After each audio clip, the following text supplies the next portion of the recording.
जय श्री राधे, जय श्री कृष्ण। आप सभी को हृदय से प्यार भरी राधे राधे। और कैसे हैं आप सब? I hope you are absolutely fine. आप सब कुशल मंगल होंगे और भगवान की भक्ति में लीन होंगे। मैं राधे श्याम वशिष्ठ नृत्य की भांति आपका बहुत बहुत स्वागत करता हूँ, ले चलता हूँ आज की पावन कथा में। आज हम श्रीमद् भागवत के दशम स्कंद के पूर्वार्ध के 20वें अध्याय में प्रवेश करेंगे। वर्षा और शरद ऋतु का वृंदावन में कितना सुंदर अद्भुत दर्शन है, यह हम विस्तार पूर्वक श्रवण करेंगे। श्रीमद् भागवत की मूल कथा, मूल पाठ यथारूप लेकर चले हुए हैं। बुजुर्गों को सुनाइए, बालकों को सुनाइए। नए आए हैं प्लीज चैनल को सब्सक्राइब कर लीजिए। आइए मेरे साथ गोविंद नाम गुनगुनाइए। श्री कृष्ण गोविंद हरे मुरारी, हे नाथ नारायण वासुदेव। श्री कृष्ण गोविंद हरे मुरारी, हे नाथ नारायण वासुदेव। हे नाथ नारायण वासुदेव, हे नाथ नारायण वासुदेव। श्री कृष्ण गोविंद हरे मुरारी, हे नाथ नारायण वासुदेव। नारायणं नमस्कृत्य नरं चैव नरोत्तमं देवीं सरस्वतीं व्यासं ततो जयमुदीरयेत्। कृष्णाय वासुदेवाय हरये परमात्मने प्रणतः क्लेशनाशाय गोविन्दाय नमो नमः। ओं नमो भगवते वासुदेवाय। श्रीमद्भागवत महापुराणम् अथ दशमस्कन्धः पूर्वार्धः 20वाध्यायः। श्रीशुक उवाच तस्योस्तदद्भुतं कर्मं दावाग्निर्मोक्षमात्मनः गोपास्त्रीभ्यः समाचक्षु प्रलम्बवदमो एव च। श्री सुखदेव जी कहते हैं, परीक्षित, ग्वाल वालों ने घर पहुंचकर अपनी माँ, बहन आदि स्त्रियों से श्री कृष्ण और बलराम ने जो कुछ अद्भुत कर्म किए थे, दावानल से उनको बचाना, प्रलम्ब को मारना इत्यादि सबका वर्णन किया है। गोप वृद्धाश्च गोपश्च तदुपाकर्ण विस्मिता मेनिरे देव प्रवरो कृष्ण रामो व्रजं गतो। ततः प्रावर्त सर्वशत्व समुद्भव विद्योतमान परिधिर विस्फूर्जित नभस्थल। चांद्रनीलांबले चांद्रनीलांबुदैर्व्योम शवेन्द्योस्तन यत्नवेहि स्पष्टज्योतिराक्षन्नं ब्रह्मैव सगुणं भवो। अष्टौ मासान्यपीतं यद् भूम्यश्चोदमयं वशुः स्वगोविरमोक्तुरामारेभिः पर्जन्यकालागतेः। तडिदुवन्तो महामेघश्चण्डस्वशनवीपितः प्रीडनं जीवनं यस्य मुमुचुः करुणा इव। बड़े बड़े बूढ़े गोप और गोपियाँ भी राम और श्याम की अलौकिक लीलाएं सुनकर विस्मित हो गई। वे सब ऐसा मानने लगे कि श्री कृष्ण और बलराम जी के वेश में कोई बहुत बड़े देवता ही ब्रज में पधारे हैं। इसके बाद वर्षा ऋतु का शुभागमन हुआ। इस ऋतु में सभी प्रकार के प्राणियों की बढ़ती हो जाती है।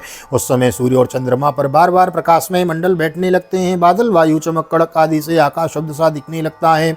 आकाश में नीले और घने बादल गिर जाते हैं। बिजली कौंधने लगती है। बार बार गड़गड़ाहट सुनाई पड़ती है। सूर्य, चंद्रमा और तारे ढके रहते हैं।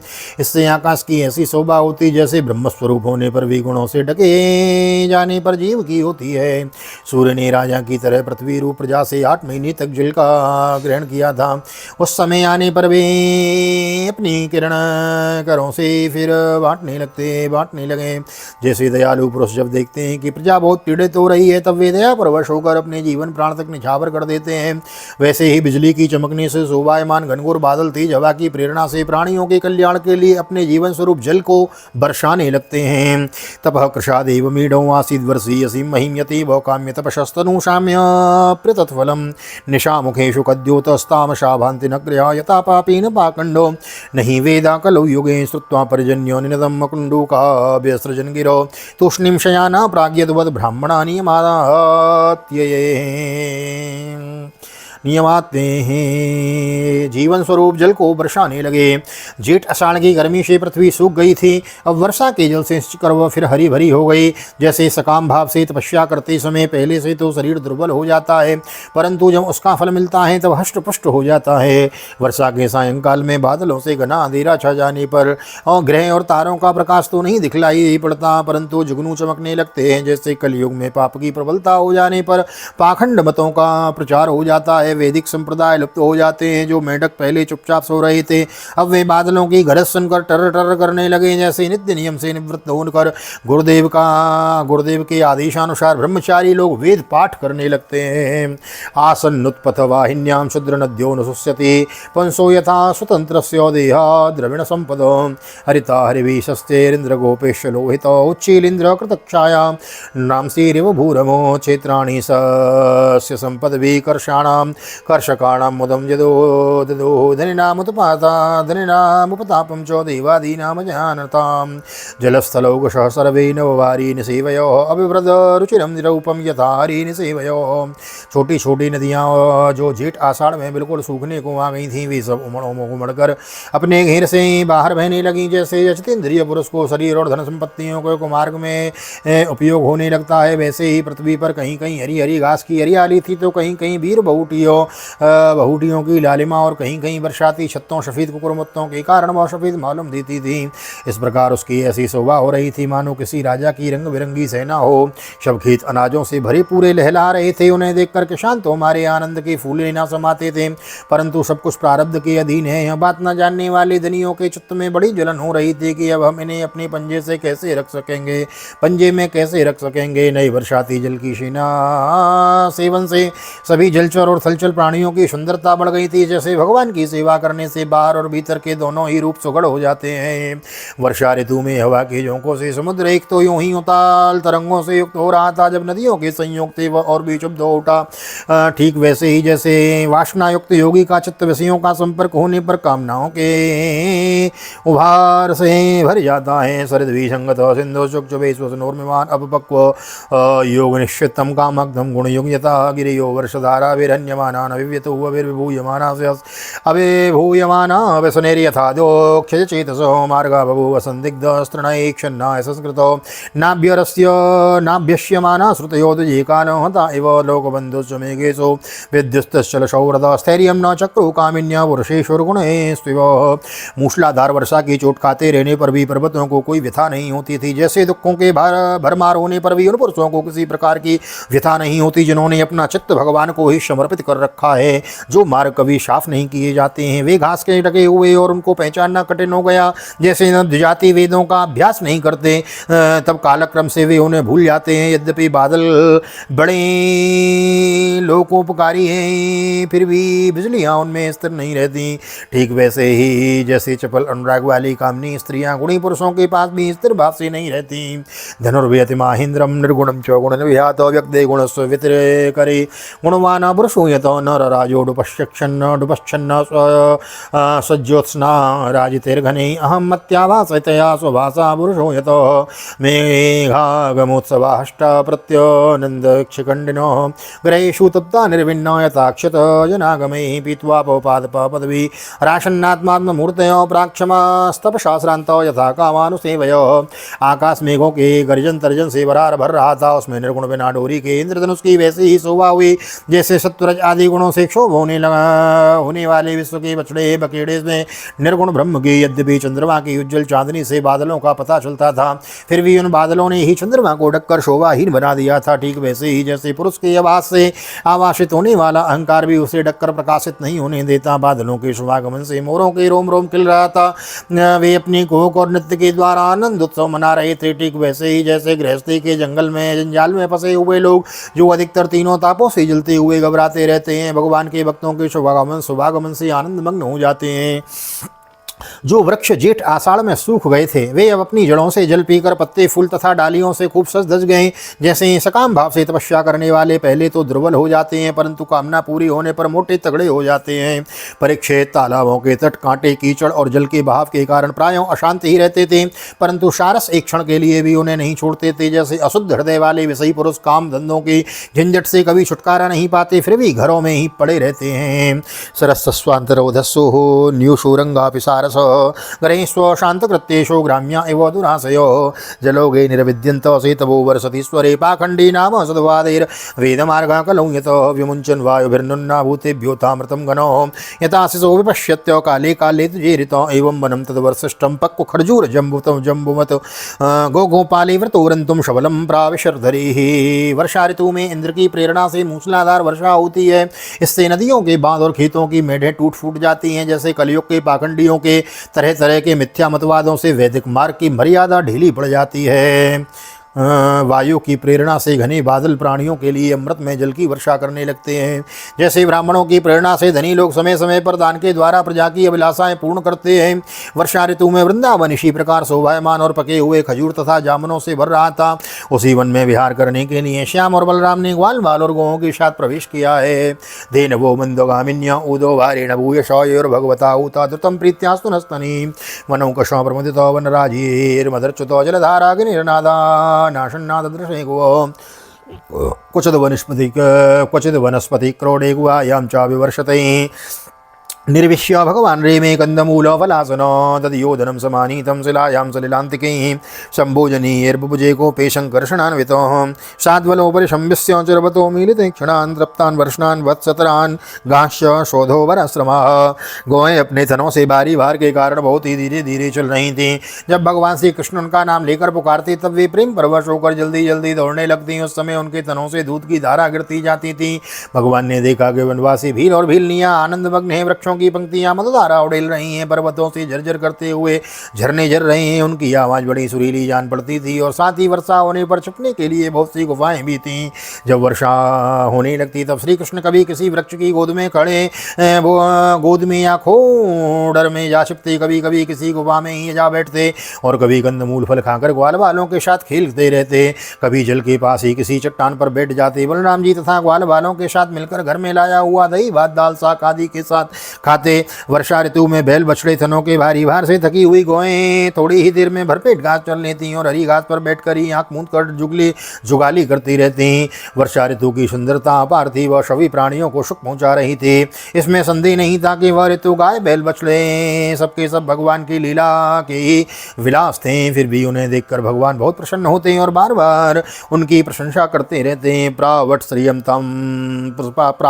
चताम वीक्यों सर्वभूतम उदावहम भगवान पूजे अग्रे आत्मशक्ति बर्हिताम एवं निवसतो तस्मिन् राम केशवयोर्व्रजे शरत् समभत वभ्रा स्वच्छाम व परुषानिलो शरदानीर्योत्पद्यो नीराणीं प्रकृतिं ययो भ्रष्टानामिव चोदांसीं पुनर्योगनिसीवयो व्योम्नोब्धं भूतसावल्यं भुव पंकमपाम्बलं सरज्जहारां श्रमिणां कृष्णे भक्तिर्यदास्वम्।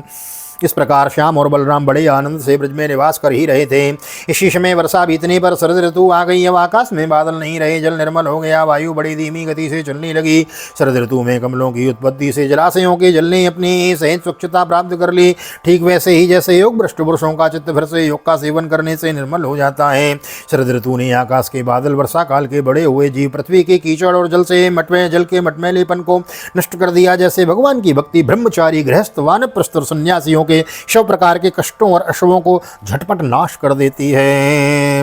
हरिस्मृति सर्व विपद विमोक्षणम सर्वस्वं जलदाहित्वा विरेजोसो वर्चसो यथा दक्तैषणा शांता मुनयो मुक्त किलबिसो गिरियो मोचस्तोयं क्वचिन्न मोचस्यवं यथा ज्ञानामृतं काले ज्ञानिनो दते नव नैवा विद्वन् क्षीयमाणं जलं गाधा जलैचनो यथा युन्वरं युरन्वहं झय्यं नरामूढा कुटुम्बिनो गाधवारिक्षरास्ताप मविन्दक्षर करदक्षर दर्गजं यथा दरिद्र कृपणा कुटुंब्य विजितेन्द्रिय। बादल अपने सर्वस्व जल का दान करके उज्ज्वल कांति से सुशोभित होने लगे।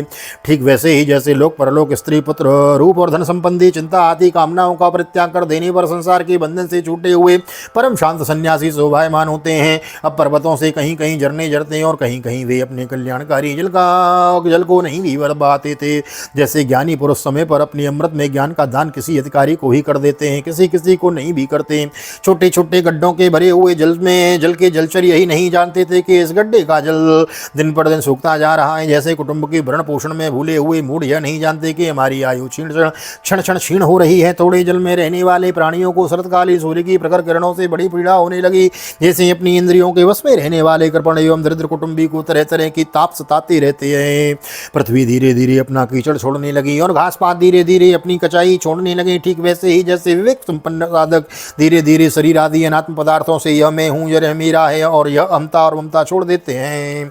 शनि शनिर्जहु पंकम स्थाल्यन्याम च विरुद्धो यथा ममतां धीरं शरीरादिस्तुनात्मसो निश्चलाम्बरभूतोष्णीं समुद्र सरदागमी आत्मन्यो भरतीशं यगमुनिर्व्य पुरतागमः केदारेभ्यस्तपो ग्रौडत् कर्षकादटसहितभिः यथा प्राणे स्वज्ञानं तन्निरोधेन योगिनो सरदरका सुजास्तापान् भूतानो मुडुपो हरतो देहाभिमानजम्बोधो मुकुंदो व्रजयोसितामो।